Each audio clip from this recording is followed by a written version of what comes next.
দর্শক, সড়কপথে ঈদযাত্রার খবর জানতে এ পর্যায়ে ঢাকা টাঙ্গাইল মহাসড়ক থেকে সরাসরি যুক্ত হচ্ছেন দেওয়ান সামান উদ্দিন। সামান, ঈদকে সামনে রেখে মহাসড়কের পরিস্থিতি কেমন দেখছেন আমাদের জানাবেন। অরণ্য, এই মুহূর্তে আমি দাঁড়িয়ে আছি ঢাকা টাঙ্গাইল মহাসড়কের চন্দ্র এলাকায়। আপনি জানেন এই চন্দ্র এলাকায় কিন্তু একটি গুরুত্বপূর্ণ মহাসড়ক।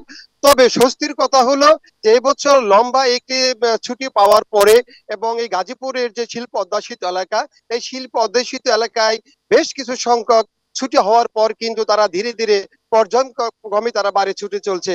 এবং আরেকটা জিনিস আপনাকে জানিয়ে রাখি, যে চন্দ্রা থেকে এলেঙ্গা পর্যন্ত ফুল লেনের কাজ শেষ হওয়ার পরে এই এলাকার যাত্রী যারা আছে তারা কিন্তু সুফল পেতে ইতিমধ্যে শুরু করছে।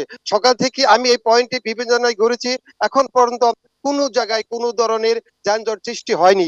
তবে দুপুরের পরে যখন শিল্প কারখানায় একেবারে ছুটি হবে তখন হয়তোবা একটু যানজটের আশঙ্কা থেকেই যায়। তবে আপাতত দৃষ্টিতে সকাল থেকে এখন পর্যন্ত এই মহাসড়কে কোনো ধরনের যানজট নেই। আমি পুলিশ প্রশাসনের কথা বলেছি, তারা আমাকে যেমনটি জানিয়েছেন মানুষ নির্বিঘ্নে বাড়ি পৌঁছানোর জন্য যা যত ধরনের ব্যবস্থা গ্রহণ করার দরকার তারা কিন্তু সব ব্যবস্থা গ্রহণ করছে।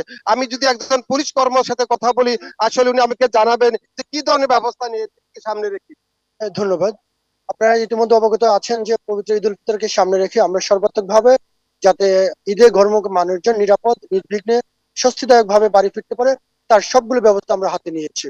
ইতিমধ্যে আপনারা লক্ষ্য করেছেন ঢাকা থেকে যে টাঙ্গাইলগামী যে মহাসড়কটি রয়েছে, নাওজুর হাইওয়ে থানার পক্ষ থেকে অত্যন্ত ভাবে নিরাপদ নির্বিঘ্ন এবং স্বস্তিদায়ক ভাবে যাত্রা যাতে যেতে পারে তার লক্ষ্যে আমরা নিরলস ভাবে পরিশ্রম করে যাচ্ছি। আমরা দিন রাত কাজ করে যাচ্ছি। আমরা ইতিমধ্যে দেখতে পাচ্ছেন যে রাস্তায় কোনো যানজট তৈরি হয়নি। যারা যাত্রীরা আসছেন তারা সবাই নিরাপদ ভাবে নির্বিঘ্ন এবং স্বস্তিদায়ক ভাবে ঈদ উদযাপন করার জন্য তারা নিজ নিজ লোকে পৌঁছতে সক্ষম হচ্ছেন।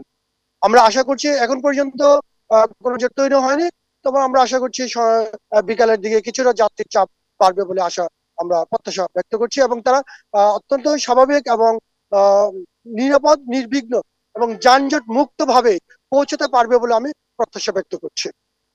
কারণ অফিসার যেমন বলতেছিলেন তারা কিন্তু এই মহাসড়কে কাজ করে যাচ্ছে এবং গাজীপুর রিজনের প্রায় 4000 পুলিশ সদস্য, ট্রাফিক পুলিশ, জেলা পুলিশ তারা এই মহাসড়কে কাজ করে যাচ্ছে।